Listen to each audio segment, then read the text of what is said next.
It's Sunday night, 9 o'clock. Welcome to All Lacrosse Live. I'm Gary Groob in Toronto.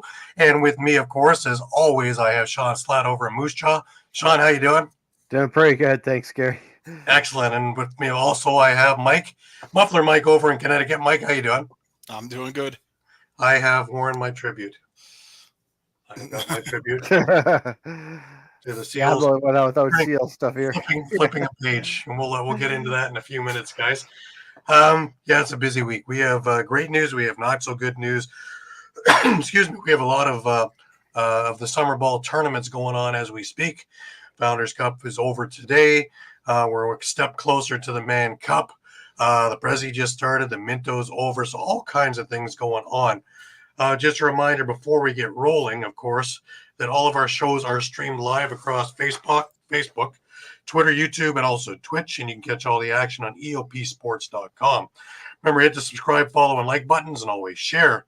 As you can see, we have many shows for many people all through next week. There's all kinds of things going on. Remember to check out Trending in the AM, probably one of the greatest morning shows I've watched in a long, long time. Phil and his group is always, spot on. So give them a look too. Also, my favorite, of course, is Steel Steps on a Friday night. Got to get some wrestling in there. Phillies are starting to move forward again, and lots and lots of Eagles stuff going on for all you Eagles fans out there. Also, remember, if you missed a show, no worries. You can grab all the podcasts on all the major podcasting companies, which include iTunes, Google Play, TuneIn, Stitcher, Spotify, Amazon, and so much more. Also, you can go on to the YouTube page for EOP Sports at EOP Sports and catch any of the library there. If you're looking for our stuff in particular, please head on over to our YouTube page at All Lacrosse All the Time. And don't forget to follow and subscribe. And there you'll find lots of retro games, interviews, our library of shows, all kinds of other things as well. More retro games going to be added this week, another 3 games, one from Mill, 2 of them from old retro NLL stuff. So really cool stuff coming up. Remember, you can stay up to date with all sports by visiting eopsports.com with great articles from our huge staff of contributors. While you're there, please subscribe to our newsletter. Well, what can I say, guys? It has been a week. Philadelphia has gotten that much closer now to having their full bench and everything else. We talked about Ian Rubel being hired as the head coach. Well, Paul Dayan went out and hired another cop. Another Niagara cop at that. So the entire Niagara Force is now on the Philadelphia bench. During brawl, they'll arrest everybody. Don't you worry. But a friend of mine and a good friend of our show, Pat McCready, who, if you remember, went into the NLL Hall of Fame, one of only 37 players to be in the NLL Hall of Fame, and probably one of the few defensive players to go into the Hall of Fame. Pat is now the defensive coach for the Philadelphia Wings, and that is a huge step forward for the woes that had them in the last couple of years in the doldrums because their problems have been defensive. And I'm going to throw it over to you, Mike. What do you think? No, I mean, I think this is a phenomenal hire here. I mean, you're talking about arguably the best defender of, I'd say, the late Mill, early NLL era, and probably still top 5, top 10 all time in the history of the league in terms of defender. Right. So obviously his Hall of Fame induction was well deserved. Absolutely. And this is huge for the Wings. So hopefully they can. I wouldn't be surprised to see some significant turnarounds in their defensive statistics next year. And Eduardo's with us. Good to have you with us, Eduardo. Yeah, Eduardo. I agree with you, Mike.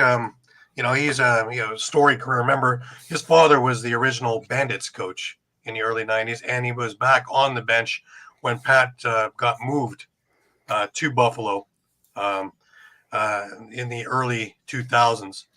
Because Pat had a couple of stays with Rochester, Buffalo, Toronto, back with Rochester to finish off his career. We're in the sea. Lifted the cup a couple of times. And, he's played with the Gates. He's played with all these guys along the way as well. And tough as nails. Not the biggest guy on the floor, but you never measure the heart of a man by the size of his jersey. And I think he will rub off greatly on his team. Shawn, what do you think? Yeah, not to repeat what everyone else has said. I mean, they knocked that tire out of the ballpark, right? You got one of the best defensive minds out there right now, and like we said, that's kind of the spot that's really hampered Philadelphia in the past few years. So yeah, you should see a huge improvement. Right, I agree. I think almost immediately, where you're going to see different systems set up and things like that. Plus, he's a very, very personable guy, and he's a player's kind of coach who's a player's player. So Yeah, he'll be able to relate well with his squad, and I think that you're going to see immediate improvements over there on both defense and transition, because Pat was a good transition guy too. So he'll get along with Scott Dominy very, very well, and I expect to see a lot of really great things from that team and from that core, especially with maybe a dispersal draft. We'll talk more about that in a little bit, but definitely with the upcoming entry draft coming in, and you have three guys who are all of the same mind in there.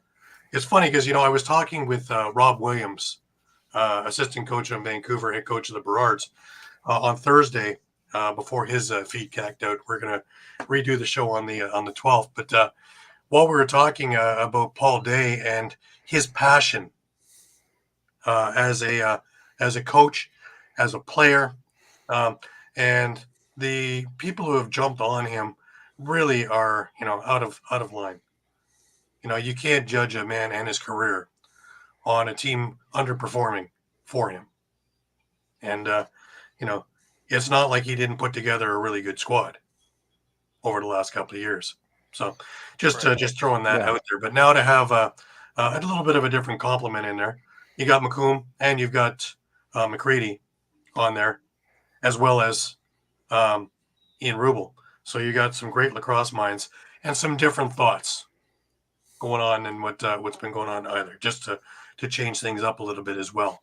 So change the culture up. I think Philadelphia is going to be pleasantly surprised, happy, all the rest of that.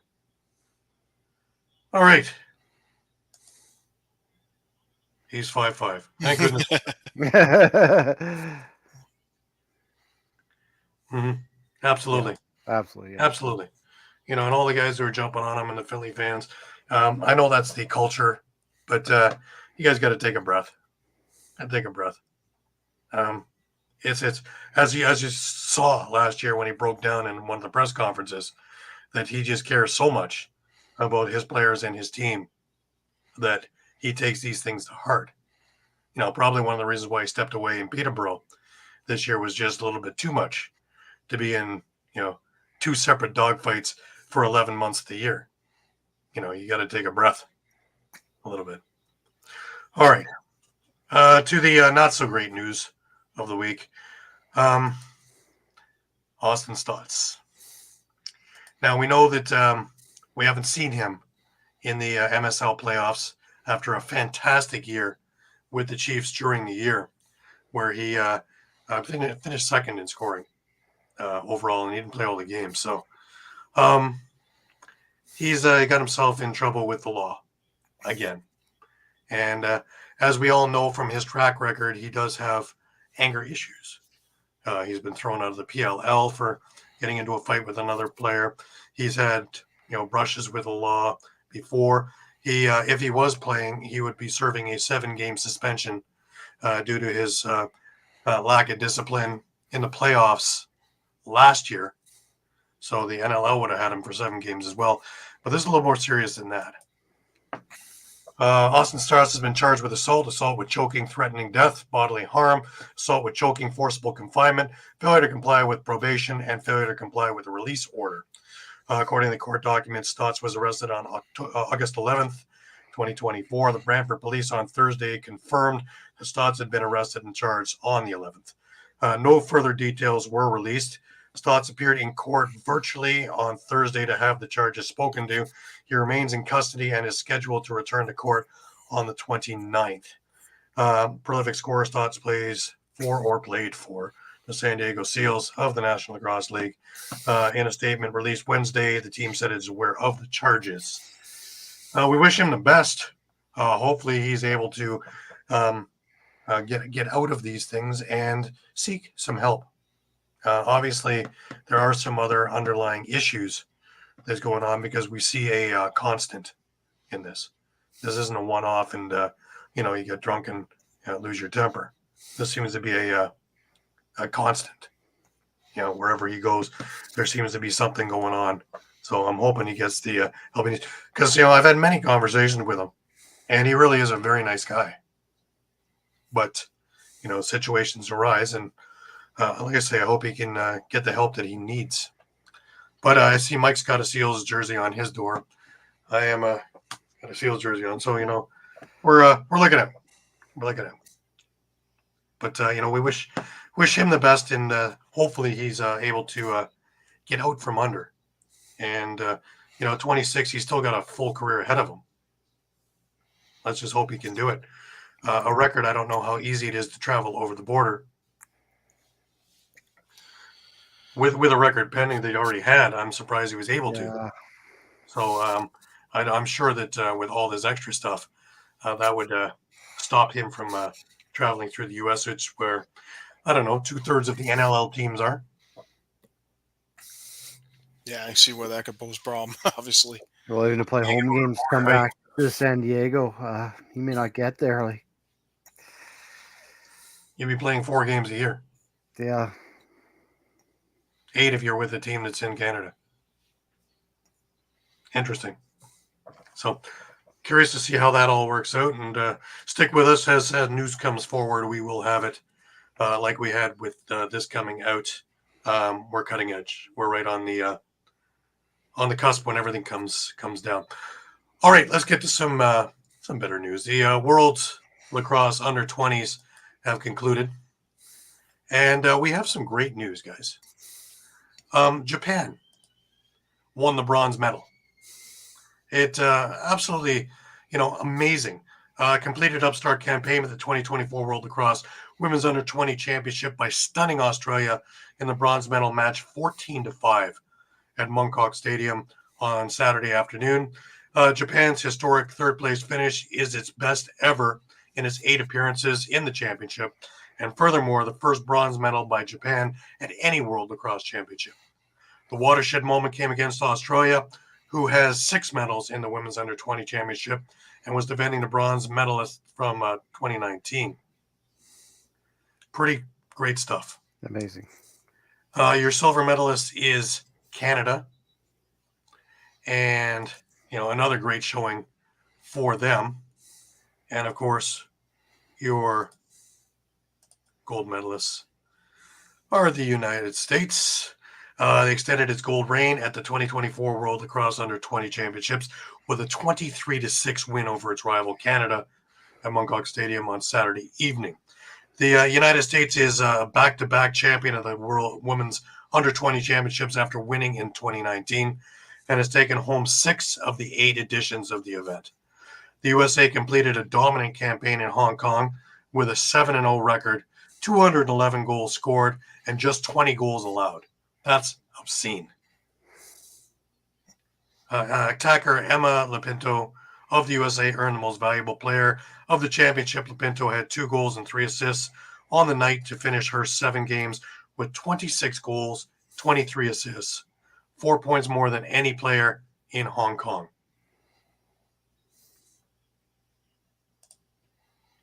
Pretty astounding. Yeah. I'm fantastic about the Japanese. I knew the men's program was doing fantastic from what I saw when I was in San Diego last year for the Worlds. It was just absolutely fantastic. And mostly, if not all, homegrown. Not like some teams where if your grandfather's friend's mother's sister could spell Japan, you can come out. No, these are all guys who are from there and practice there and, get in with the coaching and away you go. And they're fast. Men and women are fast, which proves speed kills. And, I look for a lot of things coming once we get the World Fields again for men in a couple of years' time. Japan, I think, is already in the wrong group, and I think they should be replacing England from what I saw. And maybe give them a crack up there with U.S., Canada, Haudenosaunee. They may not bode all that great, but it certainly will up their game a lot. Absolutely. Take a look at the women. They're not getting any better at beating on teams. They were beating teams 17-0 in the last ones. So hopefully somebody gets the note on that one and move them up. All right, over to some of the summer ball things. Junior B, the Founders Cup was in Hamilton this past week, and today was the final day of the Founders Cup with 3 playoff games. The Mountain View Mavericks, Alberta, defeated the Winnipeg Blizzard from Manitoba, obviously, 11-5 to take the Tier 2 championship, which is 5th place in this tournament. Mountain View's Carter Michaluk led scoring with 1 goal and 3 assists. In the next game was the bronze medal game. The Onondaga Redhawks of First Nations took the bronze medal with an 11-3 win over the Victoria Shamrocks of BC fame. The last game of the day was the Battle of the Undefeated, which featured 2 Ontario teams. The host Hamilton Bengals taking on the Elora Mohawks. Elora won convincingly in this one, 10-1, winning their 6th Founders Cup. Pretty fantastic stuff. I watched a bunch of those games today. They were fantastic. Even the 10-1 game, kudos to Hamilton. They played right to the very last buzzer. And, the Elora team just is that much ahead. And they played fantastic. Totally deserving of undefeated in the championship. Utica Yeti's with us. Great to have you with us. Yeah. Yeah, Onondaga had a great tournament as well. They just tripped up near the end, and like I say, Hamilton and Elora both undefeated throughout the tournament. So the best teams made it to the final in this thing. Alrighty. Before we move on, a reminder: this part of the show is brought to you by Sherry's Tickets. Great moments don't just happen, they happen with you in the crowd. Sherry'sTickets.com is easy to use and has no hidden fees. The price you see is the price you pay. Pay less, play more with Sherry'sTickets.com and get the tickets you want.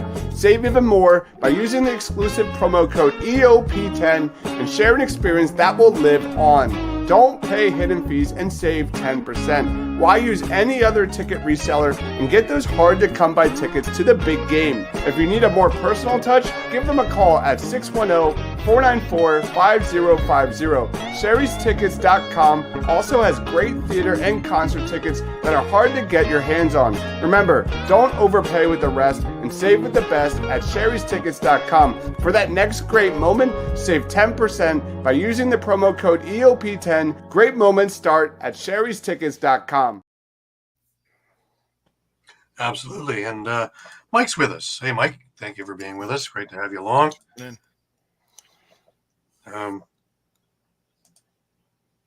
Hit the like button. Very nice. Thank you very much. Yeah. Appreciate that. Hit a couple of stars while you're at it. That'd be great. Facebook thing, right?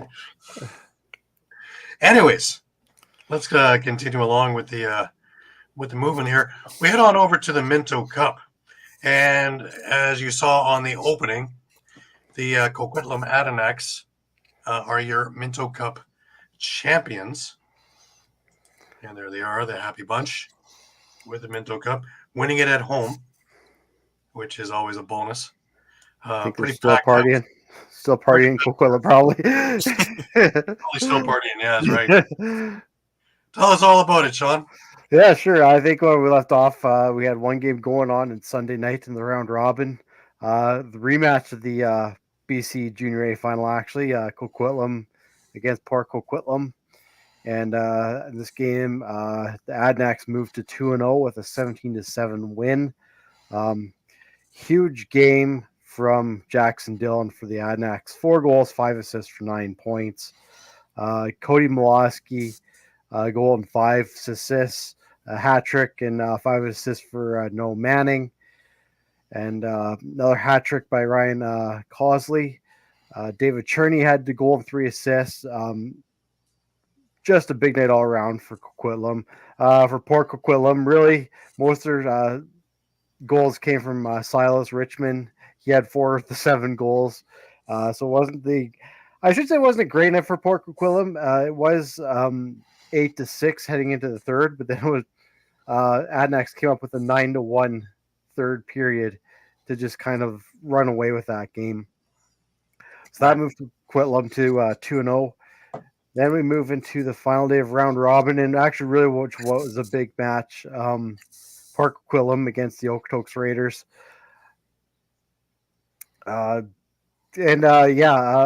really needed a win to really keep their hopes alive, and unfortunately, Port Coquitlam came up with a 12-5 win over the Raiders. The Raiders looked like they'd be competitive. It was 8-5 after 2, but 4-0 third period was really the difference in this one. For Port Coquitlam, 3 assists by Lighthouses, Doxatato.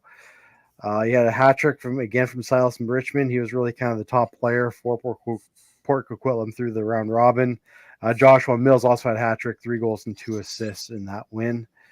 So we head into the final round robin game, which really didn't have too much of a outcome. At this point, it's pretty much known that Coquitlam was going to finish first in the standings, and they would have the bye to the final. So it was really just going to be up to who's going to finish second and third. So Orangeville actually came away with a 12-9 win over Coquitlam in the final round robin game. And really, it's kind of all over Orangeville.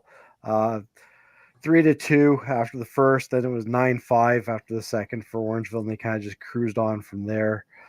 A hat trick for Owen Rayan. Cam Sanderson, 4 goals and an assist. 4.9 for Sean Kostiuk. For Port Coquitlam. You have to give Orangeville credit. They really shut down Cody Mlowski in this game with only a goal and 2 assists. 4 assists from Noah Manning, who had an outstanding tournament. And 5 points again from Jackson Dillon, 3 goals and 2 assists. Right. So shout out to In the Box. Thanks for following along. Thanks for tuning in. Absolutely. This was a dominant thing from a team that was dominant here in the East, Orangeville, all year. And they were looked to make kind of silly here in this thing, just to show you how stacked that Coquitlam team was. Yeah. Oh, yeah. And to be fair, I mean, there's outstanding lacrosse all week in this Minto Cup. Really was. But, yeah, I mean, as soon as Coquitlam Mike, you missed your calling, but yeah. As soon as Coquitlam picked up Cody Mlowski midway through the season there, you knew kind of they were all in to win this one on home floor. And I'm not saying Orangeville wasn't, but you knew that there was that extra incentive with the Adnax. And heading into that 2-3 game too, again, I mean, it's kind of what we figured. It's going to be an Orangeville Coquitlam final. Orangeville took it 13-9. Again, it was actually 8-8 heading into third, but a 5-1 third period. Again, a late charge from Orangeville really took that one. I think also the series against Mimico took a lot out of Orangeville, and they really had no rest since they went 7 in that one. And the big thing there too is there's a lot of tape, a lot of game tape that showed where they were vulnerable, and Coquitlam did their homework. Yeah, and they exposed every small weakness, and are only small ones, tiny little cracks that they exposed and took full advantage of. Yeah. Oh, yeah. And I mean, to be fair too, not to make excuses, but travel too, right? It's tough for your Ontario team to go all the way out Sure. west and And like I then say, play after that many games, right? 7 game series against Mimico, so you're already beaten, born, and bruised. You know, we're running on adrenaline, which would probably explain the first game against Port Coquitlam, but which is already one that made you scratch your heads going, Yeah, exactly. And as we get into the final two, I will give Orange Crowville credit, but it just shows how deep Coquitlam was. Like game one, for instance, here in the finals was 14-7 for Coquitlam. Cody Milosky only had 3 points. They shut down their best player, but now we have Noah Manning, 8 points. Jackson Dillon with 5 goals. Even when you shut down a guy like Cody Milosky, they've got so much depth there that other guys just pick it up. Orangeville side, Liam Matthews had the hat trick, 2 goals from Bowie Horseman, but after that, it kind of falls off a little bit. There's probably you want to see a bit more of those depth players compared to what Coquitlam did, at least there in game one. hey, kudos to Coach Pat Coyle too. That's 3 Mintos in 8 years that he's won. Yeah, with being the head coach. So, something's got to be working there. Yeah, and take a look at their goaltending too. I mean, Jack Cask was the final MVP, and again, moving on that final game, Coquitlam was outshot 56-49 by Orangeville. Like Orangeville was putting shots on net. Cask was in the entire time and just shut the door on him. You could tell, obviously from the shots that they were up against a desperate Orangeville team that did not want to try to take that to full 3 games. Unfortunately, the final ended 9-6 for Coquitlam. The stat that I have him, he stopped 87 of 100 shots in the last 2 games. Yeah, that's astounding. Absolutely, that's against the best of the best. That's astoundingly good. Yeah, definitely deserving the MVP, without a doubt. Absolutely. Congratulations to Coquitlam on their championship. And that ends the Minto for yet another year. And as advertised, man, always fantastic lacrosse. Great lacrosse. So Junior A to me is probably the most exciting lacrosse you're going to find. 100% next year. If you anyway listening, if you get a chance to get out there, watch some Junior A stuff. It's great. Yeah, it's fantastic. And every day of the week, both East and West, it's every day of the week. There are a lot of games they play, a lot more than what the pros play. So, alrighty, that brings us over to what started today, the President's Cup over in Ladner. So, of course, all these games are late. We've only had a couple of games so far, and up to now, we have had the Allegheny team against the Edmonton Miners, the Allegheny Arrows. They beat the Miners 7-6. So you see what kind of tournament we're about to have. It's looking a lot like last year, with defensive struggles all over the place. The second game was Six Nations Rivermen, the Ontario Send, against the Victoria Shamrocks Senior B team. And Six Nations, on the backs of a big second half of the game, they come away with a 13-7 victory. So good start for them. The Fighting Buffalo were still playing the last time I had looked at it. Standing Buffalo? Standing Buffalo. Yeah. Fighting Buffalo. Standing Buffalo. Standing Buffalo Fighting Sioux. That's the one, yeah. Those guys. They were leading by a goal or two heading into the third period, just as we were coming on air. Of course, these sites, they don't really cooperate. As much as I'd like them to cooperate, they're not really cooperating. But there's one more game tonight, and that's Allegheny playing again at 11 p.m. Our time here in the East, 8 p.m. out in the West, and they're going to meet up with Snake Island. And we'll see where we go with that.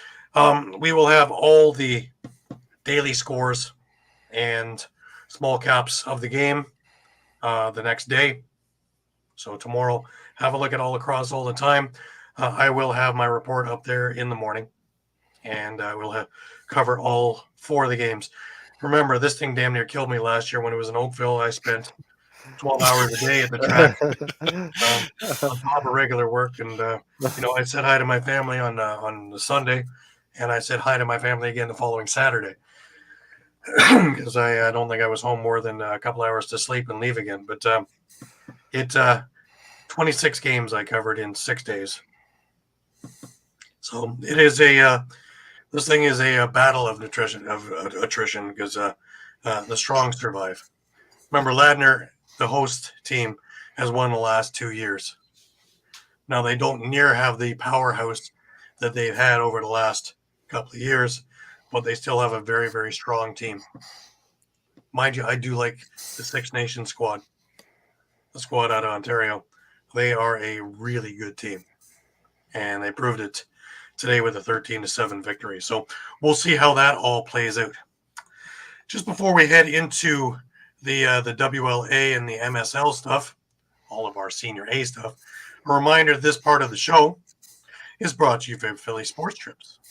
If you're a Philly sports fan and you want to travel with your favorite team, then travel with the best. If you want to travel with the pros, then go to phillysportstrips.com. Philly Sports Trips features premium travel and tailgating experiences for the best fans, ever, the Philadelphia sports fan. Philly Sports Trips has self-travel packages and full travel packages available with round-trip flights for Phillies, Eagles, Flyers, Sixers, and even the Union. They even offer day trips for more local games. Go to phillysportstrips.com, sign up immediately, and tell them EOP sent you. Do not forget, Philly Sports Trips has all the away trips for the Eagles' upcoming 2024 season, including the Brazil trip week 1. Jump on it now before you lose out on all these great opportunities. Go to phillysportstrips.com and don't miss the next great Philly sports moment.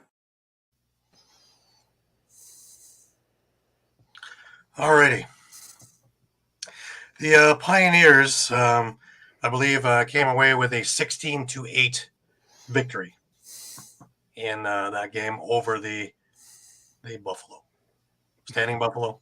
Standing Buffalo, Fighting Sioux. Fighting Sioux. Yes. Don't worry, I got a whole week to get it right. But yeah, you can actually, if you go on to the President's Cup page at presidentscup.lacrosse.ca, you can actually catch live streams of these games for free. Just have to click on the link. There is a section for it. So just listening to Jumbo Elliott, and he had the call on this game as well. Jake's got all these calls, man. Jake and I were both sitting there awful tired last year, so.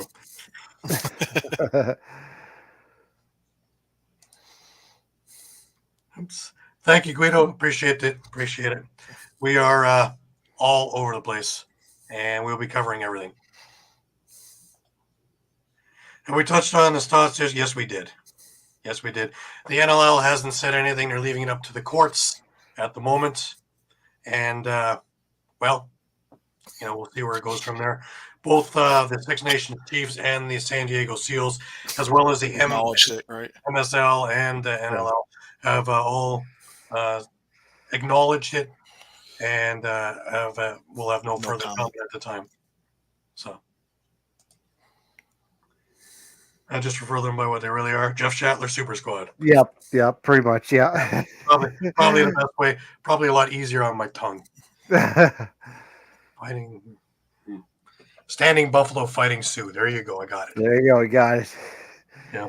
I'll just keep going over that in my head, and it may come out of the blue. Buffalo, Fighting Sioux. Standing Buffalo, Fighting Sioux. Anyways, let's move onward. We're going to go to the WLA. And, of course, like I told you guys, with all the games extra that you guys had to play out west, and with all the things going on, the way the spacing out of games are here in the East, you guys would have a champion before we do. Guess what? You guys have a champion before we do. Let's get on to this, shall we? Sure thing. Game one? Yeah, well, game one, I think we covered last week. So Victoria won last Saturday. That's right. We did, Game two was Monday night. It was at the Langley Event Center. They kind of had a weird format. The first game was at the Q Center, and then they did 2 in Langley, and they were going to do 2 in Victoria, and then keep alternating for games 6 and 7. Some sort of a scheduling issue, I assume. But second game, Victoria goes into Langley, comes out with an 11-7 win to take a 2-0 series lead. Big third period for the Shamrocks, outscoring the Thunder 6-3 to take the win. They outshot Langley 55-42. Jesse King, 2 goals, 3 assists. Marshall King, 2 and 2. Matthew Gauthier had 2 goals and assists. Trent DeSico had 2 goals. And Chris Origlieri, 35 saves. For Langley, Robert Church, 2 goals, 3 assists. Clay Scanlon had 2 goals and an assist. Chase Scanlon had a goal and 2 assists. Connor Robinson, 3 assists on the night. And Caleb Kahn continued his stellar play despite the loss, making 44 saves on the night. Awesome. So it was 2-0 at that stage. Yeah. Then we move into game 3. And Victoria came away with a 14-9 win. Again, this difference really was the second period, actually, where after one, it was 3-2 for Victoria, but then they outscored the Thunder 9-2 in the second period.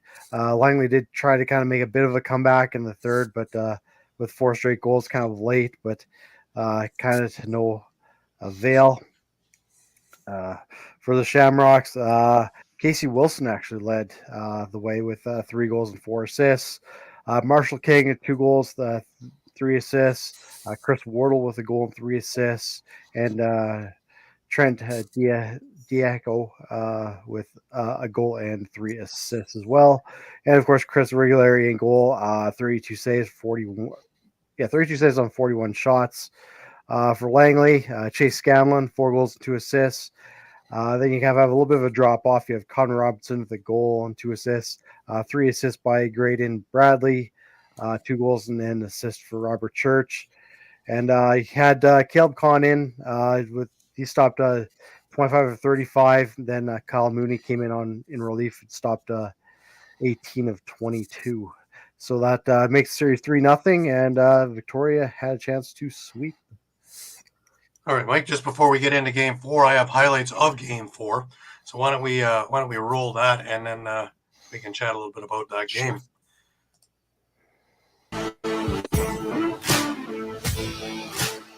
Way down deep. Quick pass in tight. King scores! And he's able to close up with that save. Shamrocks breaking. Denton McDonald. Breakaway chance. In on Mooney. Scores! Scanlon runs a pick. Robinson sidearm scores! Chase Scanlon. Kostiuk runs a pick. Scanlon. Robinson rips one. Scores! Through a Origlieri. Had to settle it. Back to King. King closes deeper. Sidearm scores! Was open, but couldn't get it away. Shamrocks transition quickly. McLean shoots. Scores! McLean! Gauthier passing across. Another goal from outside. King looking, feeding. Peterson faking. He scores! 3-goal Shamrock lead. Victoria closing in. Feed to the front. Wilson scores! Cross floor. Opportunity for Peterson. Quick stick. What a finish! Outside look for the Shamrocks. Here's Wilson shooting one. Scores! Clay Scanlon to Robinson. Cross floor feed. Kostiuk faking. He scores! Jesse King has it now. King cross floor. There's Marshall King scores! moving up. Net drive, Origlieri down and made the stop. Scanlon trying to do it on his own. Here's Phillips moving towards the net. Phillips scores! And I think it is sweeter at home. But they'll go on the road as Western champs. The Shamrocks win the WLA in 2024.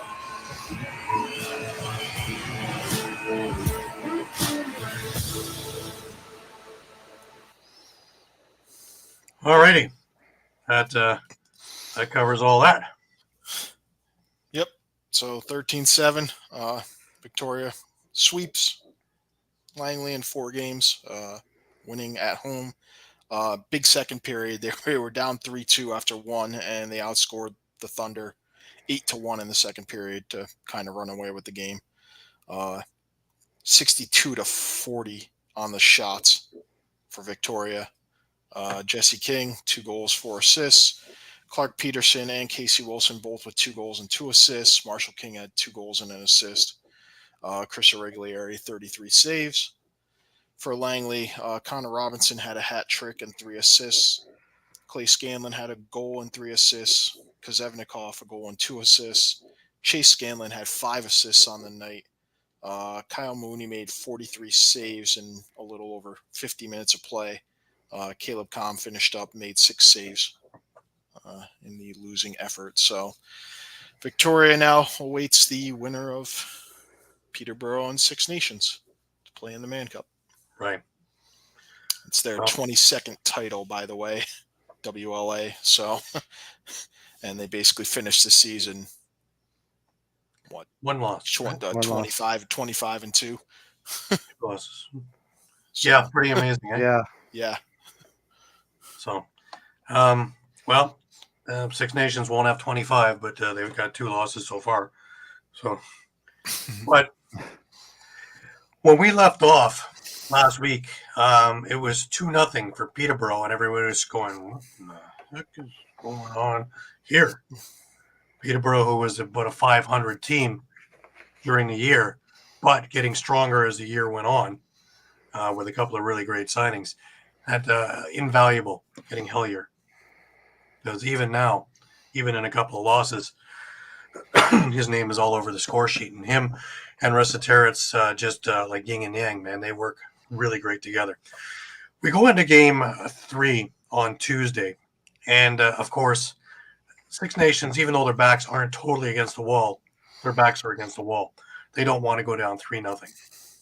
Yeah, mind you, if there's a team that could come back, this would be that team. Well, it didn't take long to see that Six Nations came to play on Tuesday. And here we went. Eli McLaughlin, less than 2 minutes into the game, and it was 1-0. Jameson on the power play, it was 2-0. Randy Stotts at about the halfway point of the first period, and it was 3-0. Brian Cole, a minute and a half after that, and it was 4-0. You can see where we're going with this. However, the one thing that has really hampered Six Nations has been their undisciplined play. A lot of penalties they took in the first 2 games, and it cost them. Well, this time around, again, they're taking penalties.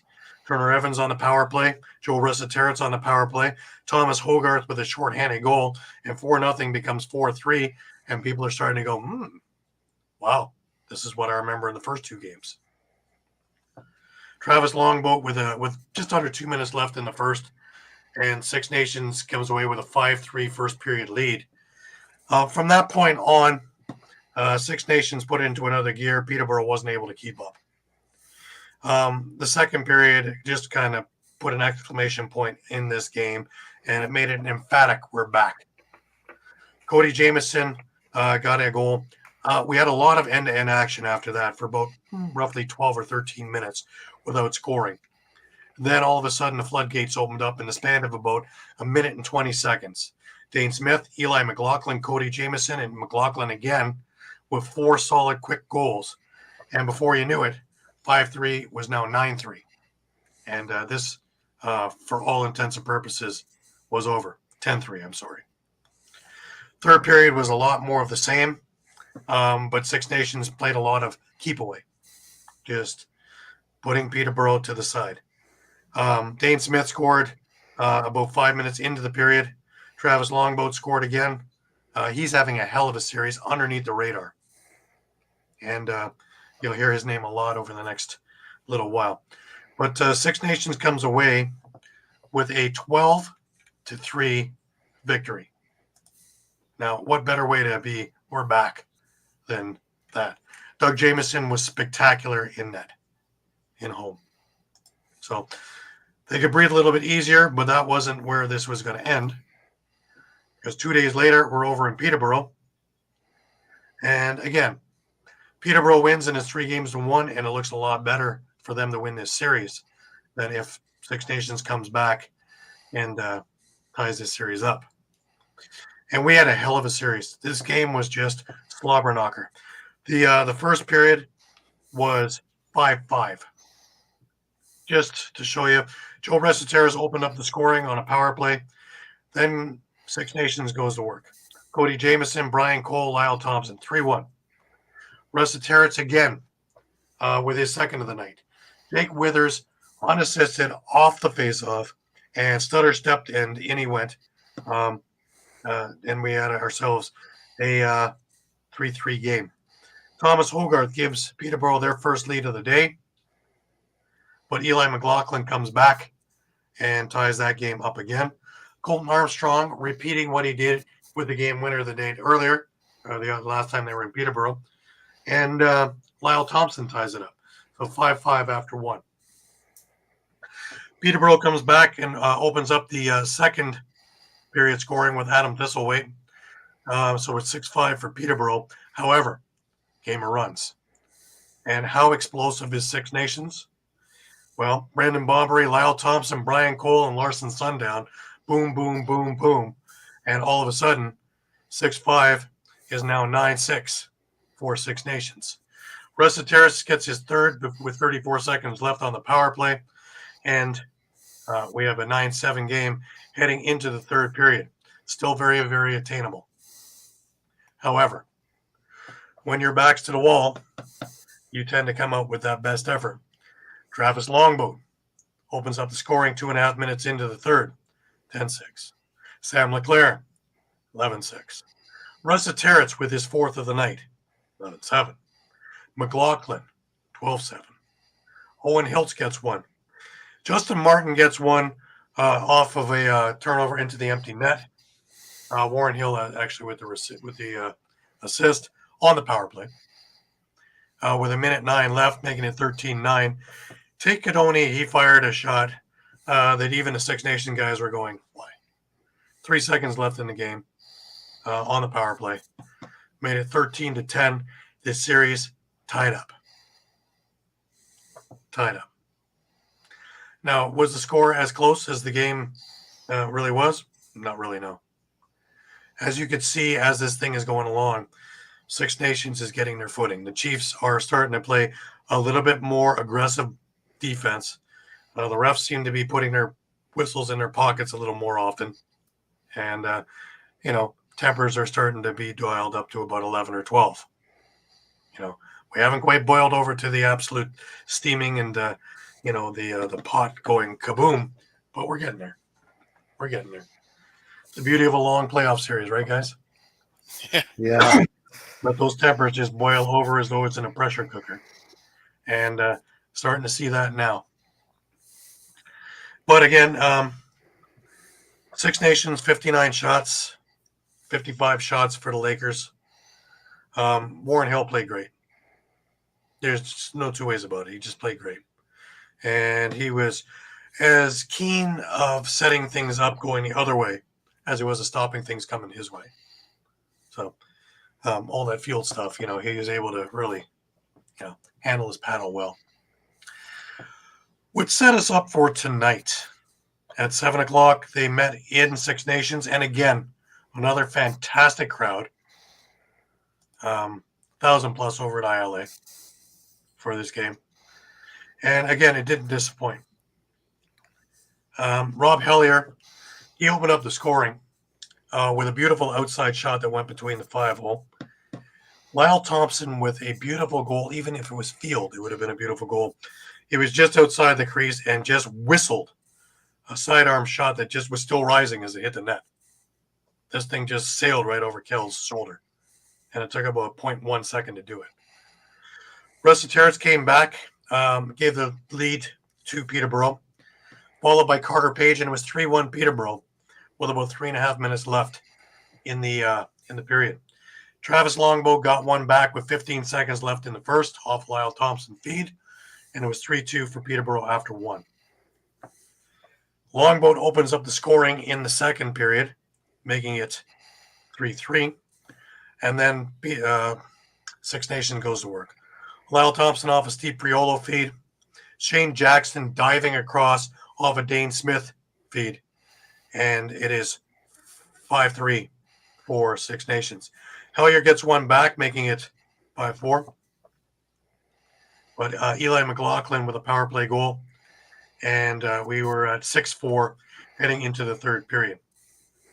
Hellier again on the power play, made it 6-5 and looked like we were going to have a real barn burner finish. But the defense of Six Nations absolutely stifled anything that Peterborough put forth. The Lakers kept pressing, and the nation's Chiefs just kept having answer after answer after answer and held them off the score sheet. Travis Longboat again with about 8 minutes into the game, into the third, and he makes this thing a 7-5 game, giving a little bit of breathing room. Then Nonco Thompson gets an unassisted goal, picking up a loose ball, going coast to coast, and firing it over Kell's shoulder to the short side. And that was your final 8-5. The last 10 minutes of this track meet, and this was literally a track meet, hard-hitting track meet, because it looked like they were going to come to a wild end of the first period. I think it didn't help with Tyson Bell firing the ball into the Lakers bench as the period came to an end. Set a few guys off. There was a time there when Tyler Biles, walking by the penalty bench, gets into a jawing event with one of the Lakers in the penalty box. So you can see this is just a tinderbox waiting for a spark. Just waiting for poof. And I expect that to be Tuesday night in Peterborough, where Game 6 is now happening. Six Nations is up 3-2. They can finish off this series. And, the Man Cup, I believe, starts the Wednesday after Labor Day is when you have all your meetings. And I'm not sure if Game 1 is Wednesday or Thursday of the week after Labor Day. And that, as I say, is that. Just some great lacrosse, but boy, oh boy, if we were waiting for Six Nations to, come alive, they're full now. They're there. Just before we get into our next topic, just a reminder, this part of the show is brought to you by Dolan's Bar. When you're staying local and you want to watch a great game or just hang out with some great people, go to Dolan's Bar at 24 East Sellers Ave in Ridley Park, right off I-95 south of the Philadelphia airport. For over 65 years, Dolan's has thrived because of one reason: the amazing people of Philadelphia. Great music, great times, memorabilia, giveaways, great drinks, and great food. You never know when a former Philly sports icon walks through that door. You go to Dolan's at 24 East Sellers Ave, Ridley Park in the 19078. Tell PJ that EOP sent you. Go to dolansbar.com or follow them on Twitter, Facebook, Instagram, or TikTok. Yep, Mike had to. Me and Sumi Dog, we have a great thing going on. Alrighty. On to our next topic, and that, of course, is the NLL. Now, this coming week, we're going to have free agency open up after their couple of week hiatus to move it back for all this fiasco over with Panther City. And we're supposed to be hearing announcements Monday or Tuesday of whether Panther City moves to Tampa, is what we're hearing, or they dissolve and we have a dispersal draft coming Tuesday. Again, both things are up in the air. Everybody is tight-lipped about it. Nobody is saying anything about this. And it's funny because to keep it this secretive, that's work. In this day and age of internet and leaks, that's work. So, all the power to everybody in it. I'm hoping personally that we don't have a dispersal, that it moves to Tampa, and we try again there. And, in a little bit more of a metropolis that has a clue of box. And, I think that they could probably do quite well there in the home of the Tampa Bay Lightning. But Mike spent an awful lot of time this week working up just in case we have a dispersal draft. And, of course, we have, as you saw from the beginning of our show, our mock dispersal draft. And I'm going to let Mike explain what's going on here. All right, so what I did was I took a look at the best best rendition of the current roster that I could. It included obviously some guys that are on either injured reserve or pup list, or draft list. There are also always some hidden lists here and there. They might have rights to guys that aren't always listed. But with what I had available to me, I basically took everyone on the active roster, everyone on the practice roster, anyone who was on injured reserve or pup, and put that roster together, and came up with 28 players. Now, guys that they drafted, what I did was I decided to consider them basically free agents and not available in the dispersal draft. Panther City has their rights. They might be signed to contracts, but considering they have zero service time, it's highly unlikely that any GM would probably take out a flyer before taking out a flyer on someone who's had service time in the NLL. So we are making some assumptions here. It's obviously not going to be perfect,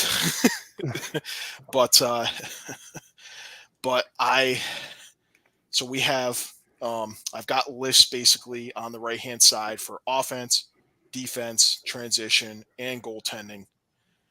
Guys who are color-coded in purple are quote-unquote Western guys. Obviously, that's more based on, where they're natives of, where they were born, not so much necessarily where they're living. Case in point, last I knew at the time, Tony Malcolm was with New England right before they moved to Albany. He had moved from BC out to Nashville. So, but we're still considering him a Western guy just for the purpose of illustrating how NLL GMs have kind of a slightly more difficult job than a GM of, say, Eagles, Flyers, Sixers, Phillies, Right. where they have to deal with travel. They have to deal with guys' locales. Obviously another big one, as we'll see as we go through this, is going to be Callum Crawford. Mm-hmm. He lives in the Midwest, relatively close to Panther City. The next closest locale for him would likely be Colorado, and then maybe Vegas. But That's amazing that Colorado has the first pick. that whole move and trade and transaction that New York, the former New York Riptide, had done with Panther City was to get Crawford closer to home. He's 39 now, so needed to be closer to home. So they swung the deal, got him to Panther City. So travel, at least for the year and a half or so he was there, was a little bit easier. So I guess before we start, I'll note what's on the bottom there. To the best of my ability, and again, it's not perfect. Some teams Some teams you could look at all four facets and think they're all high priority. Some teams you could look at all four facets and think they're all low priority. Teams like Buffalo come to mind where they almost seem like they don't need to do anything in the offseason to be ready to repeat. But I took basically offense, defense, transition / face off, and goaltending, and tried to prioritize as best I could on what each other team in the league needs to address. So, with that in mind, we can start drafting, trying to think like GMs. Obviously, there's a lot of different things to consider. Not the least of which is, hey, am I going to pick up a player just to possibly use him in a trade once free agency opens, Right. or anything like that? Once I'm given the green light at GM to start making transactions again. I would like to think that most GMs would not be looking to do that. Obviously, there's one glaring exception that we will get to right around pick number 4. Mm-hmm. But I'll open the floor to you guys with Colorado. Personally, obviously pick of anyone you want. There's actually 3 or 4 possibilities that I think make sense here. The first for me would be Will Malcolm. Mm-hmm. I mean, you can't ignore what he's done this summer with New Westminster. You Right. can't ignore Yeah. what he's done in his 3 years with Panther City. He's basically the franchise leader in points, single season records, all that jazz. Colorado did have him, and there is an opening on the left side after they traded Chris Wardle to San Diego. And boy, that left side would be something else with him, Eli McLaughlin, and Connor Robinson for sure, plus Dylan Kinnear. But, I see a couple of different things. I also see the possibility that maybe they want to beef up their transition. Maybe they're thinking about moving on from Joey Capito. I mean, he has come off major surgery. The production has dipped a little bit, but maybe you want to inject life into that transition game again and go with Josh Medeiros. The other one that would really stand out to me is your right side of your offense. You have Zed Williams, you have Tyson Gibson. Ryan Lee, we don't know. We really don't. I mean, the obviously the numbers were there when they won the cup 2 years ago. He had the knee injury, came back, played a few games, back out again with another, procedure that needed to be done on the knee. Now you're looking at, 2 major procedures in 2-3 years. You don't know what you're going to get. And I think they would be remiss to overlook the possibility of taking Jonathan Donville. That was my thinking. I'm 100% into Jonathan Donville going to Colorado. Yeah, and actually, I was going to say I'm in situation actually number 2. I was looking at the Joey Capito situation, and the fact that yes, he's aging, he's had injury problems. I believe he's going to be an unrestricted free agent. Maybe it's time to move on from him. So I actually had Josh Medeiros. All right. Yeah, I mean, for me, I think ultimately, I think you need to address that question mark on the right-hand side, just slightly more than you do in the transition. And I mean, it for me, it shows in what I ended up putting high priority for them. Mm-hmm. Offense slightly over trans and face off, because that's a matter of, you don't know Ryan Lease, you don't know how Ryan Lee is going to respond, and you don't have Chris Wardle anymore. So I felt like, hey, you've got to address one of those gaps on one side, and this is a chance to. So, I mean, I'm good with going with Donville if you guys are. Yeah. Right.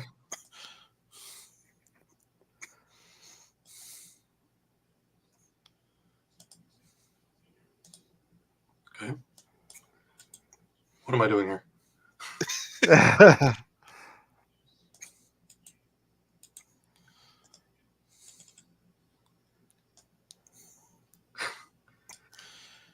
You can tell I don't have a lot of experience at this. Control X will cut and Control V will paste. Okay. Control X. And then click on the other and do Control V, and should move it over. Here it is. There you go. Excellent. I know I've learned my my next career is all set up for me now. Imagine all the pads I have to throw away now.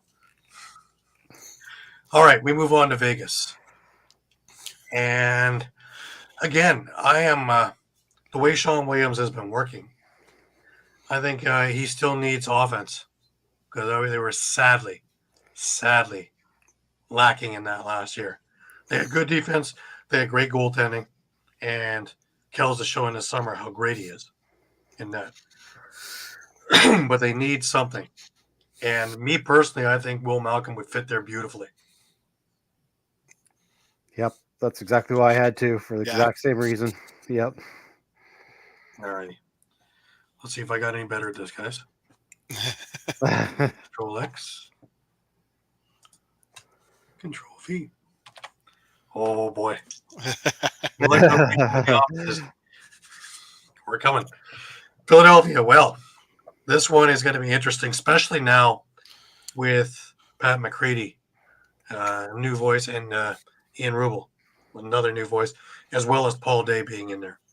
So you know they have to hit on the defensive structure.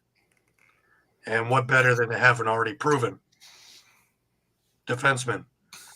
I'm looking at a guy like an Evan Messenger or a Matt Hossack. Yeah, I had Matt Hossack. Yeah.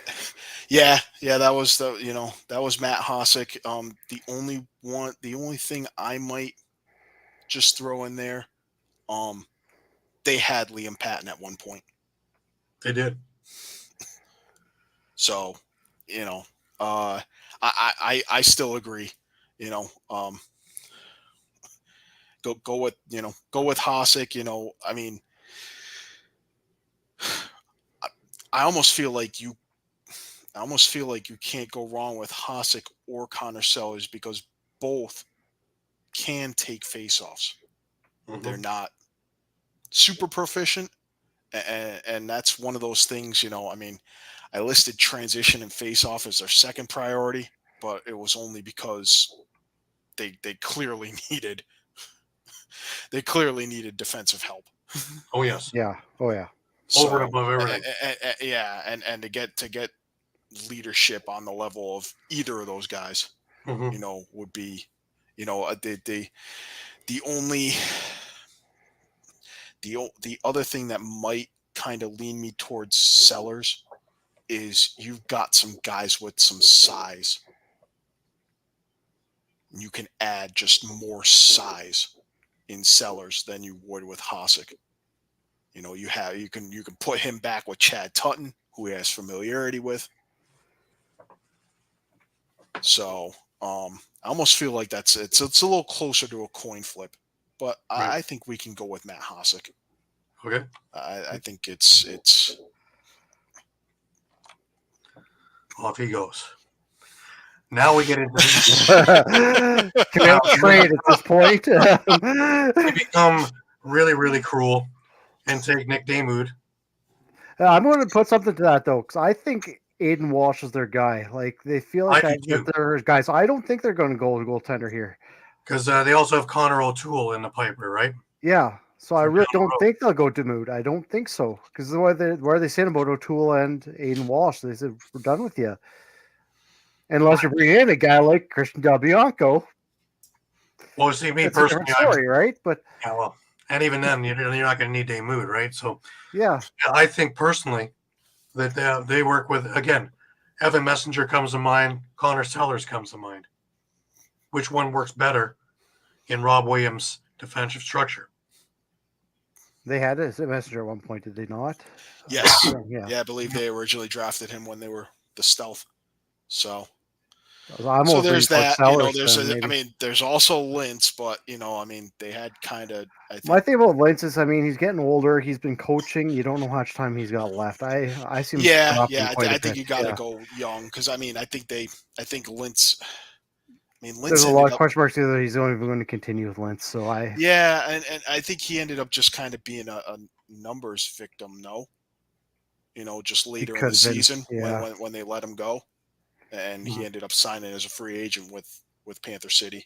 I think it was just a matter of, hey, we just didn't have the room for him.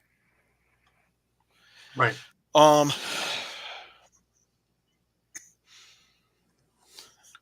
that's a good.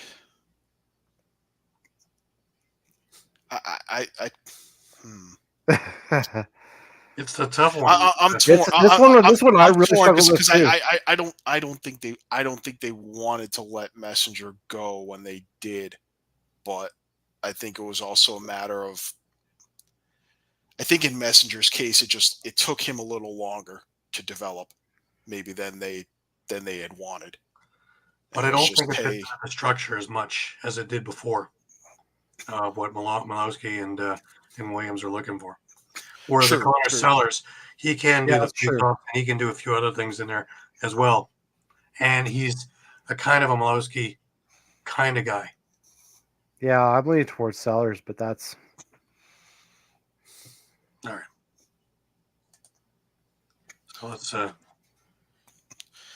it's funny because I see a number of guys that played.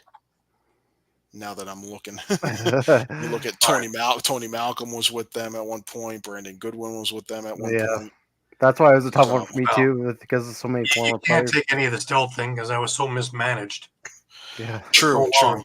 Same goes for Digby. So yeah, you just can't look at that as a reason why. Yes or no. All right, Calgary, probably the easiest one we're going to face tonight. Nick Damoud. Yes. Yeah. We'll just move him along there.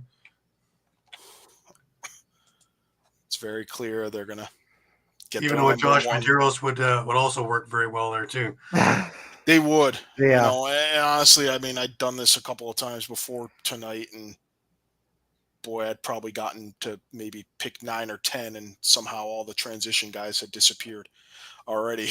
Yeah. By the time I got to pick 10 or so. And here we are with 4 good transition players still on the board. Mm-hmm. All right, we head to Saskatchewan.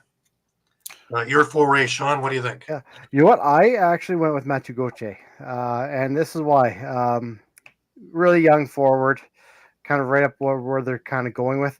And as kind of a bonus, he played his junior hockey in Saskatchewan, so he has kind of familiarity with the province. People know him. I think it would just be a good fit. I can't argue with that. Young and fits into that squad. Yeah, I mean, he'd be alongside Zach Mans, Ryan Keenan, Clark Walter. They have a good offense there, eh? That would be a pretty hefty left side. Okay. Off he goes. Alrighty. Ottawa. This is interesting. Because, yeah. Yeah, I mean, I put transition face off. I don't think we know the status of Jay Thornbert with them. I don't think he's coming back, to tell you the truth. But So you know, the only issue with that is, you know, your their Panther City's best face-off guy is probably Tyler Burton, and is that really much of an upgrade? It's almost kind of like a lateral move at this point. Plus, he's getting on the older side. mm-hmm. Yeah. You know, if you're looking for someone who can do both, maybe Patrick Foley or even Patton. But I wouldn't. I mean, I'd have a hard time picking if I'm Ottawa at this point with what we've done. I'd have a hard time picking Liam Patton when Tony Malcolm and Josh Medeiros are both available. Mm-hmm. I just think that a Josh Medeiros would fit much more into their offense or into their transition game that would complement something like a Teat coming out on the floor. Yeah. That's a good point. Yeah. Just putting that out there as such. I don't think Tony Malcolm would be as much of that turn point, so to speak, that a Medeiros can change the way the defense is going to be looking for the opposition. Yeah, you know, I don't mind Medeiros because, as you said, it's kind of that double threat. Now you have him at the back end that can run the floor. If not, you got Teat on the front end, right? So, yeah, and he can work well with those offenses as well. Yeah. Remember that he did play with Teat in Brampton, both junior and 1 year of MSL. So they are familiar with each other. They both came up through the Brampton program. They've known each other for, since they were little kids. So they're very, very versed in one another's play. Yeah, I'm good with them going Medeiros. And, you know, Rich Lisk, we know he's a guy who's always looking for long athletic types. Yeah, and a little bit of the edge. And back end. So, I think Medeiros is that X factor that a team like Ottawa can, you know, you had your selling point in Teat, but I think you can also sell Medeiros as an exciting secondary aspect of the team. Because remember, you're also marketing this as a new thing to a new market.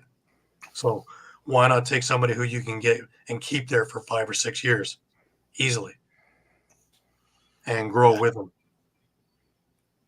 Okay. Brings us to Rochester. And Rochester, their transition game needs work. Yeah. Honestly, I think it needs speed. And you're going to get that from Tony Malcolm. Mm-hmm. Yeah. Yeah, I'm in agreement with that as well. Yeah, it's almost a no-brainer.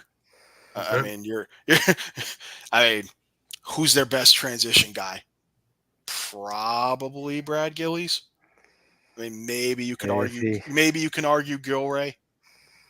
Mm. So Ryland Reese is healthy. True. But that should tell you right there that how much they're in need of more speed off the back end. Well, this day right now it's Tyler Halls, and that's not a very good option. Yeah, and I mean, I have to think they're pretty satisfied with Joe Post taking faceoffs. So why not? He is the next big thing, really. He held his own with the best of the best all year. Yeah, he really did. So they kind of lucked into that position being filled, so they don't have to worry about that.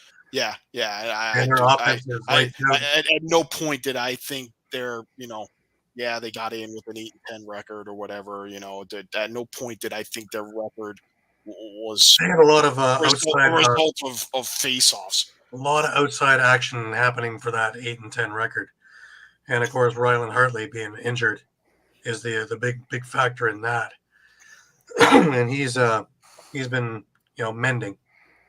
So yeah. And he looked good at the end of the year, coming back. So hopefully he's adjusted and not leaning with his head. And he can stay in the league a few more years because he's an exceptional goaltender. And he's had a lot of time to, let's say, heal because he's been coaching with Orangeville. Yeah. So Yeah. he's actually had a chance to actually, step away and heal. Something that we all said when he came back is maybe keep the rest of the year. Well, he was smart enough not to play summer ball and heal. So, Right. I think he's in the right frame of mind. Pardon the pun. To do this. So, like I say, offensively, I think Rochester is strong, and if they don't have the other stuff to worry about, and if they can be a threat transitionally, where they can't key on a Ryan Smith or Connor Fields or a Waters, then they can actually do a whole lot more. And you're going to have like that change of pace pitch in baseball. You're going to keep the hitter guessing. Yep. And you're going to keep the defense guessing of what they're going to do. It's easy when they don't have any transition guys that are worth much. You can saunter out and just set. When you're not sure if they're going to run coast to coast or whatever they're doing, that changes the whole aspect of things. Take a look at Saskatchewan over the years. Take a look at, Colorado over the years. Really plays a big difference. Take a look at Toronto, especially now with Latrell Harris back. Yep. Yeah. All right. Let's move on over to Halifax. This is a team that's going to be in a rebuild. I got it right from McCursey when I had him on the show last year that they were putting all their eggs in a basket last year. And if they can't make it work this time when they're, that close, then they're going to have to start rethinking. Well, they didn't get much further than they had in other years. True. Now they lost. I believe David Brock is retiring. Yep. That's in the scuttlebutt. He'd be serving a suspension, I'm sure. Otherwise, but let's put our heads together here and think. What do we want to do here? Because transition face-off is a thing. Their defense is another, and I think they're interchangeable. Yeah, I mean, I put low priority just because I guess I figured they kind of had, they kind of have their core guys and they kind of have a bunch of young guys. Obviously they're going to get Nunk and Thompson back. I mean, you've got guys like, young guys like Max Wilson, Colton Armstrong, and Armstrong can definitely run transition. We've seen. Is that a great summer this year at Peterborough? And then, of course, I mean, you've got your anchors and Graham Hossick and Luke Magnin. I mean, that's pretty much defenses. they're not going there. They're not going anywhere for the next 10 years. The two of those guys, other than if they decide to retire. Right. I mean, I just don't think that they're going to waste their spot with a goalie. No. Especially when you have Warren Hill as your starter. I don't think so. I mean. So you're not picking a backup goaltender in the first round? No. And I mean, I think a Tyler Burton would be that was kind of what caught my head as a Tyler Burton, but so let me just ask a couple of things before that. First of all, what do you guys think about Liam Patton? And second, those were the two I was kind of between, honestly. Yeah. And second, Dylan Hutchison. Is he related to Drew Hutchison, the backup goalie? I don't believe so, no. Okay. Just, there's always that, hey, brothers playing together or whatever. Mm-hmm. I mean, Calgary kind of, didn't get that opportunity with Jesse and Marshall King as much as they would have liked, but, I'm sure. Because don't forget, transition, you also have Tyson Bell. That's true. Yeah. That's true. And when he's on point, he is probably the quickest guy in the league now. Yeah, and you're going to have some other stalwart kind of stay-at-home guys like Trevor Smith, that are going to kind of grow into and take the mantle eventually from Hossick and Magnin if they're around long enough. So,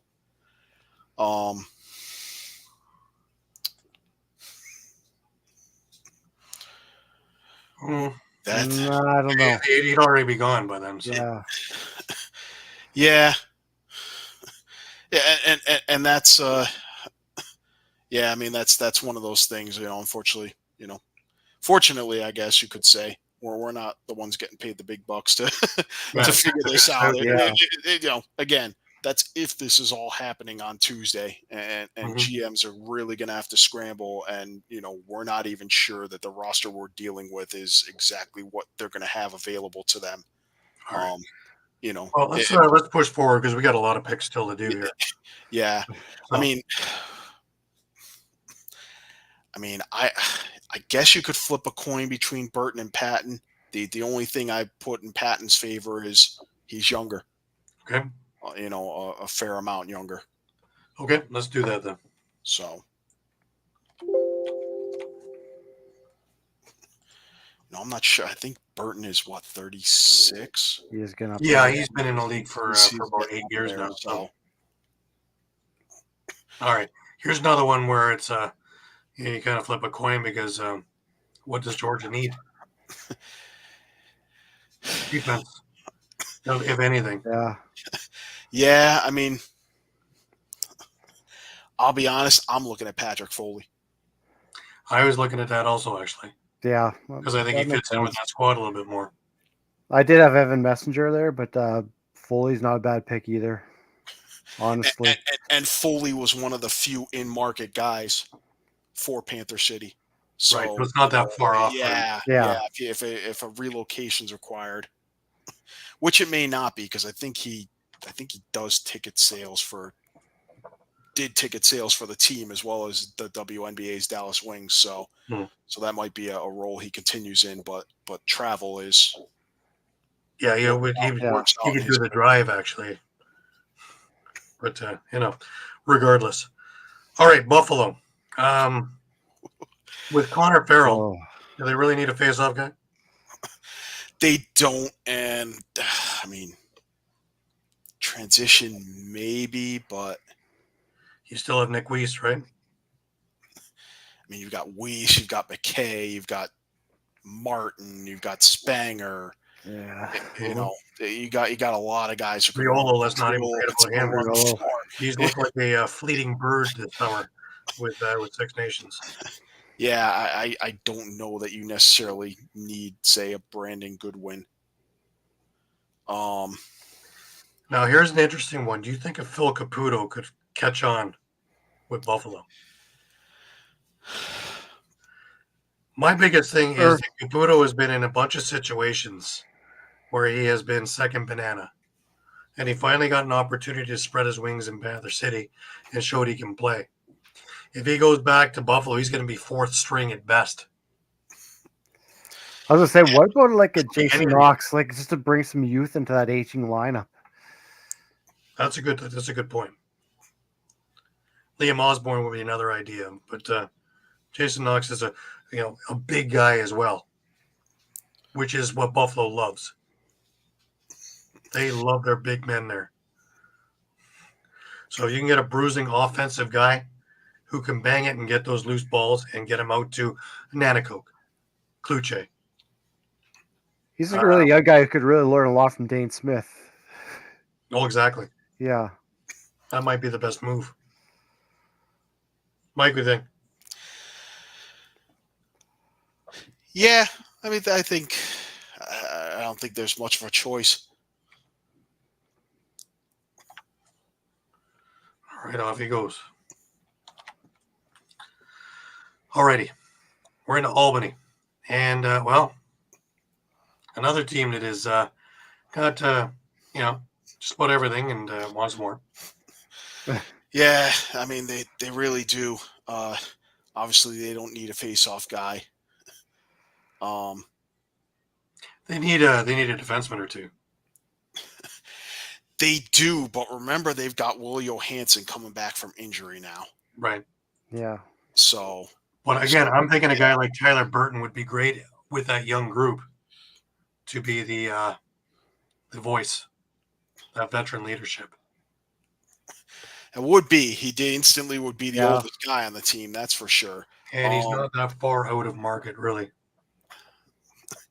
I'm just going to throw this in there because he was already there, and Coach Clark is big on some of his guys from Nanaimo. Brent Mitchell, possibility of bringing him back. That works. Okay. What do you think, Shawn? Oh, yeah, I could go with Mitchell. Okay, Mitchell it is.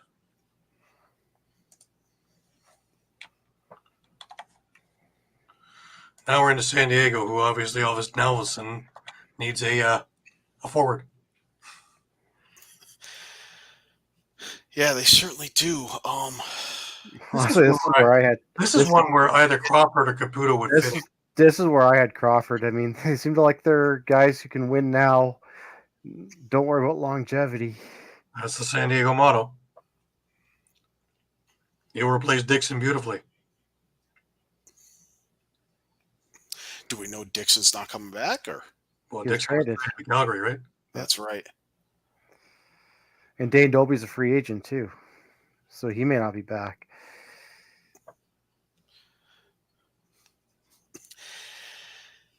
Yeah, but so in that case, I actually like a Tyler Digby in this situation, to tell you the truth, because you're going I to was rest your gonna say, laurels. why on aren't Jacob you looking at Dunbar. Ryan Sheridan instead? Well, you're going to rest your laurels on Jacob Dunbar, and he proved he can do it with Westburg. Yeah, That's true. That's true. He had a phenomenal season with Burnaby. So in the summer, oof.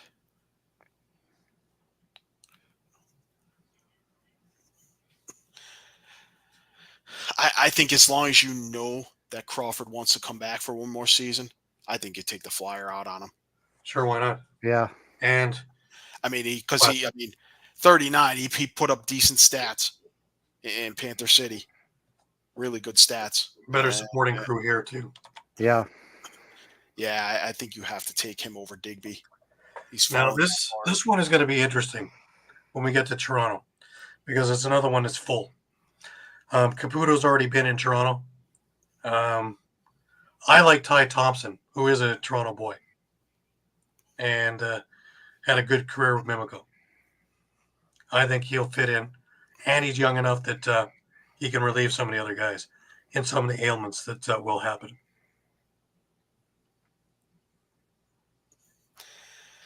Yeah, I'm not I could see that. necessarily against Yeah, I mean, you need some. Well, I won't say you need youth on the left hand side, but you've got Corey Small and you've got Mark Matthews, and they're They're gonna have to work. they're just on the other side of the summit Mhm. of the mountain, I'd say. But they both Yeah. have 2-year contracts, right? So they're not going anywhere for another couple But of years. yeah, but you could grow Ty Thompson with Dan Craig, who's a younger guy. Yeah, for sure. I just like Ty I Thompson's like it, game yeah. to work with what they have there. He would work great with a Josh Dawick. He would work really, really, really well with a healthy Tom Schreiber as well. And you have Marley Angus too, so Mhm. now you're looking at Also those had a three good guys summer. those three guys on Yeah. the left side. One's kind of And they have speed. yeah. Now you throw that in with Yeah. a transition guy like Latrell Harris or a couple of the other guys who are little flyers there, and all of a sudden they become a very dangerous transition team as well. Remember, they got a lot of goals when the offense was sputtering last year from transition. So they want to keep that moving. And they Yeah, need something that will, because remember, they're building to try and knock Buffalo off their perch.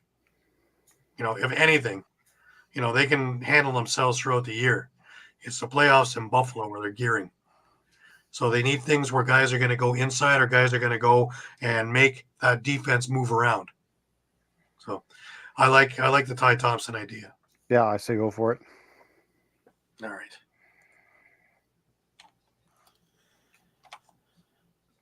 And that's the end of round one.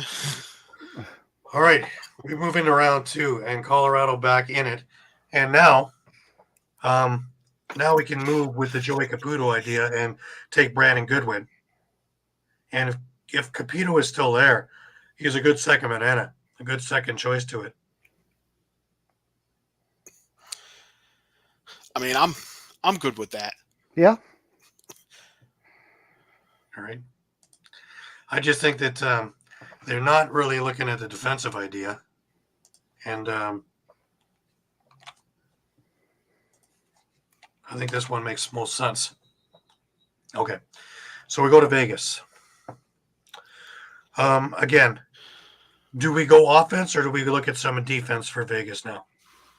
Because we're not looking at goaltending there. Yeah. I don't know. I went Caputo with this one. You know what? That think might that be a makes good idea. Because again, it's the idea of a team that he needs to spread his wings with. Yeah. There's not enough offense there to kind of shut him down. He's still going to be a pertinent point. It brings a bit of experience to a little bit of a younger offense. Yeah. Okay. Mike, you good with that? Yeah, I think so. I was maybe looking at Messenger as sort of a replacement for John Wagner, who they traded away to Albany. Mm-hmm. But I think they need to worry about the again, offense before that. They offense. can draft a defensive guy. True. Yeah.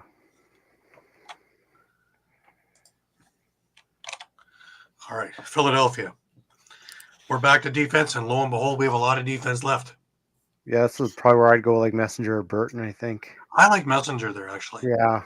Because I think he's got a little bit more gumption, and I think he's got a little more experience to help. And I think he would be more of a Pat McCready kind of guy. Yeah, I mean, so let me ask, what do you think? We've talked about maybe some of the things that Philly is lacking with their defense, and we kind of kept circling back to the idea of they need an identity. Mm-hmm. It's like you've got some big guys that are physical, you've got some guys who can run transition, you've got some guys who can move the ball around, who are good loose ball guys, but it just doesn't seem like the Wings defense had an identity. It was kind of like, hey, you got to pick one here. What do you think Pat McCready's going to give for an identity for this defense? Honestly, I think they're going to use Scott Dominey a lot different than they did. That's more of a McCready style.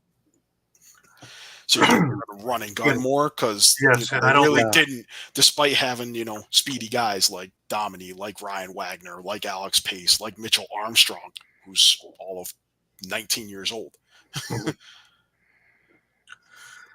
But I won't argue. Messenger fits that mold. He's got speed. Mm-hmm. He can move the ball in transition. I just think he's the right fit for that team, and he's the right fit for that city. 100%. Yeah. All right. I mean, that's enough to convince me. So.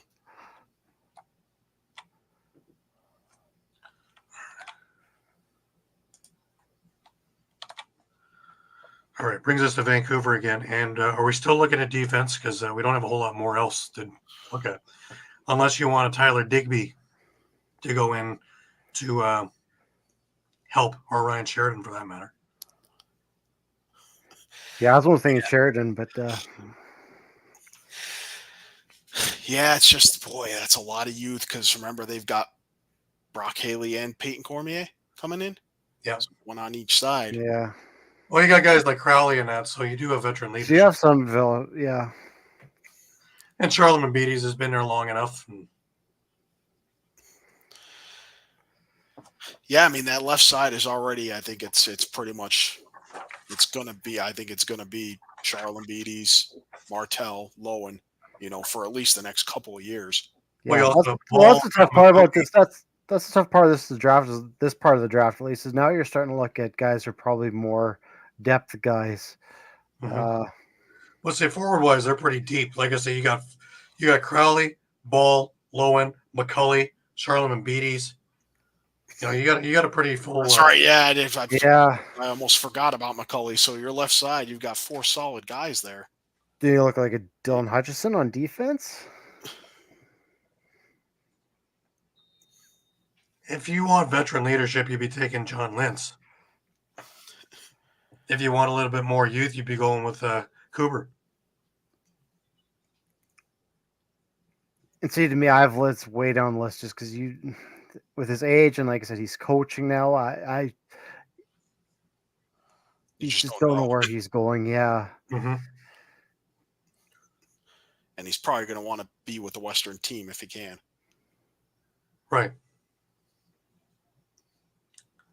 Well, we're talking about Vancouver, right? So. Yeah, maybe he finishes off his career in Vancouver. That might make sense. And again, like I say, it's the veteran leadership that works with the Crowley. Yeah, and you know what the more I think about that, I don't hate it. Like, but let's not forget, he's got familiarity playing with Mitski, playing with Dilks. Yeah. Yeah.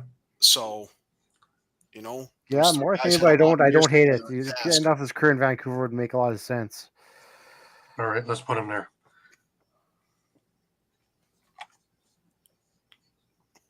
And it's just it's more mentorship for Bauer. For the young guys, yes. Young guys, yeah. It's just a year or two, and that's it. You know, because again, they can draft, right? They're pretty good on the draft list that they can draft, and you do have enough other bodies coming in.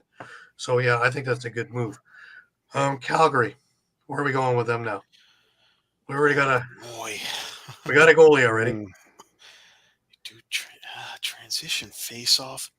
I always feel like they could use some help on offense, but well, who's taking face-offs for him right now? Courier's gone. Simpson's gone. To bring back Burton. Do we know that Inacio is their guy? They don't have Chris Woolman anymore either. I think he's with Vancouver now. Right.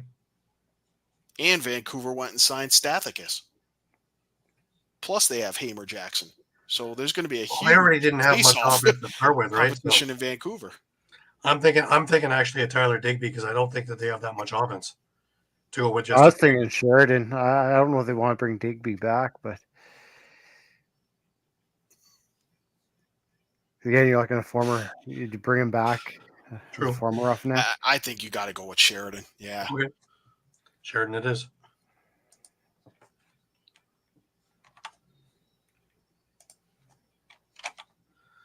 All right, Saskatchewan. And let me just say, just looking at it right now, Calgary's winning this dispersal draft. More so than Colorado or Philly. If you ask me, just looking at the names there, there's a lot of really good players that go on places there. You know what, Saskatchewan? I'm actually thinking Cam McLeod. Even though I don't think so. I don't think they need another goaltender because they already got 3. They don't know what to do with. Didn't help. Yeah, they already got 3 who could easily be starting. I'm almost looking maybe at Burton to bring some veteran to that defense. Mm-hmm. Because that was one kind of concern is you really have Messenger who's had like the most senior of defensemen back there. And he can take face-offs too, so he can take a little bit off Messenger as well, yeah. Messenger. Okay. I don't hate that pick. So Burton's going? I think so. Okay. Let's go with that. All right. We're in Ottawa. This player might take McLeod. To back up. We need somebody to go underneath Dockerley, right? McLeod is a good choice. Yeah, and you see the time that Cam McLeod's played has been pretty good. He's a serviceable backup. Yeah, he came in when Damu didn't play so well either. So yeah. All right. Mike, you good with that? Yeah. Okay, it brings us over to Rochester.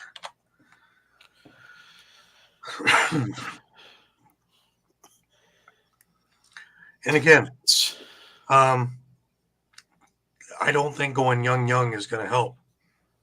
Hutchison is a good defenseman. Is that, or if you're looking for, I'm not looking at offense in that team. So I'm stuck with one of these 4 guys to go there. Hutchison or I say Cooper would fit in better than the other two. Yeah, I maybe lean Hutchison just Hutchison, for yeah. just because he Yeah, needs I that. think Yeah, the thing that hurts Kuber right now is just that he didn't play at all last year. He was injured. So I think he was on their PUP list all year. Right. Okay, we move over to Halifax. Again, we're still Face-off. looking. Ronan Push did take face-offs for Panther City here and there. Not a lot, but That might be all we need for the deciding. Yeah. You're getting to move. Okay. Because we're down to the final few now, right? yeah.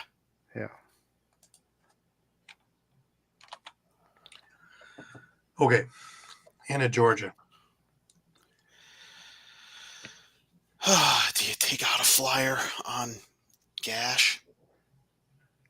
Or do you I'm use Jackson? honestly at this point, I'm surprised 40? Digby's fallen this low. Yeah. Do you take him just 'cause he's the best available right now?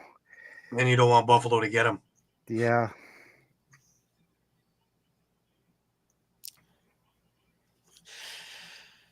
Because Yeah, one I way or mean, the other, Buffalo's getting they're- either they're- Osborne or they're- Digby. their offense could stand to be a little more physical. I mean, their offense is a little more finesse based. Even for that off-ball stuff, set some picks. Mhm. Or All being right, that bigger body, yeah.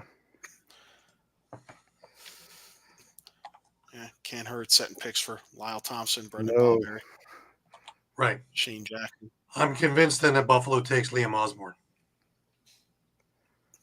Yeah. I just don't see them taking. They don't need anything on defense, so yeah, they'd have to take.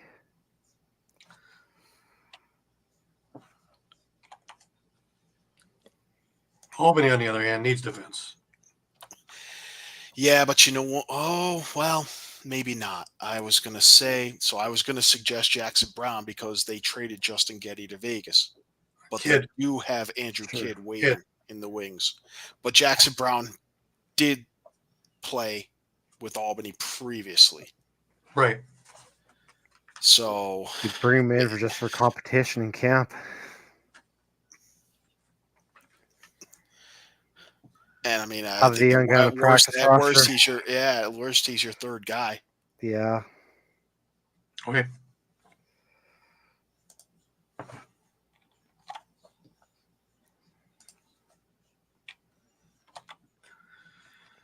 Okay.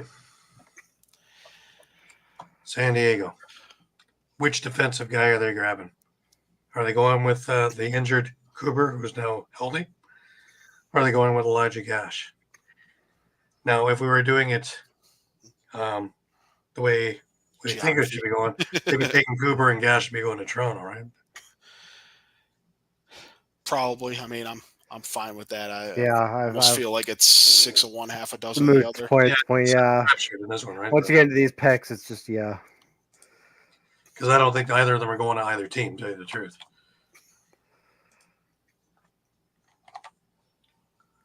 All right, and there we have our dispersal draft. Not bad, guys. Yeah. I was ready to cue the Price is Right, losing the game music. That's all of us losing Panther City. No. Let's hope that they stay together in this squad you have to get to this. Yeah. as it was as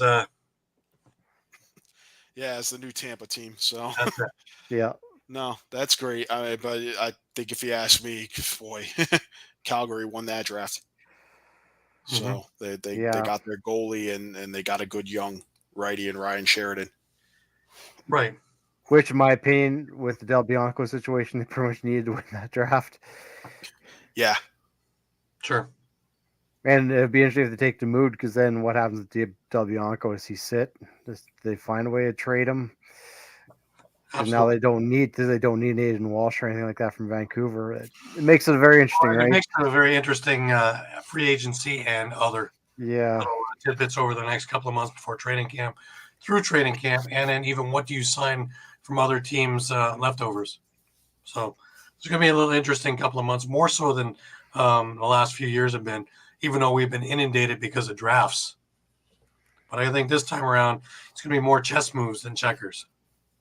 Here's going to be cerebral movements and who's going to be picking what for obvious reasons.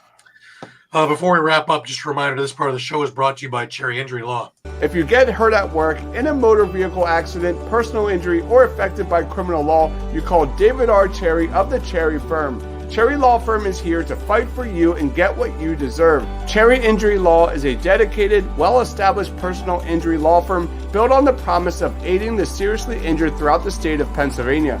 If you have been seriously injured in the state of PA by the negligence of another, and if you have questions for a Westchester or media personal injury attorney, please don't hesitate to call. Call 610-565-0300 or go to cherryinjurylaw.com. Let David R. Cherry fight for your right. And again, that number is 610-565-0300 or go to cherryinjurylaw.com. Absolutely. They're not the same without the Sumi dog, you know. So I just want to add one more thing kind of on that. The one big player that I noticed on the draft list that, you know, if he's considered eligible for a dispersal draft that some teams might be interested in, Mike Sisselberger, the face-off guy for Archers. Panthers. We were talking about how many times has that come up in our conversation of do they need a face-off guy? Should they be grabbing a face-off guy? Who do they have for a face-off guy? It's come up at least half a dozen times. So yeah, that would be in the A column. Yeah. Yeah, for probably 5 or 6 different teams. So yeah. Oh yeah. So he's not going to last more than six rounds 7 there. picks. Yeah. All right.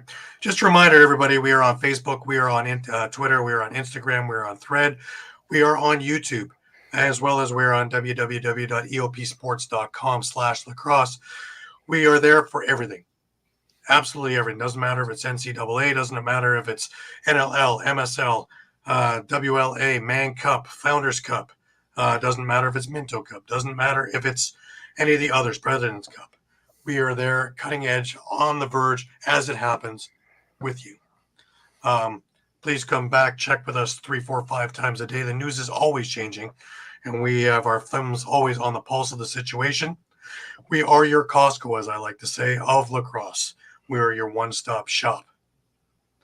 Also with YouTube, check us out this week because there will be more retro games coming up. If I remember correctly, we have the New York Saints against Rochester. We have a mill game of Buffalo and Detroit. That should be a huge one. And there is a rock game, I believe, against Washington.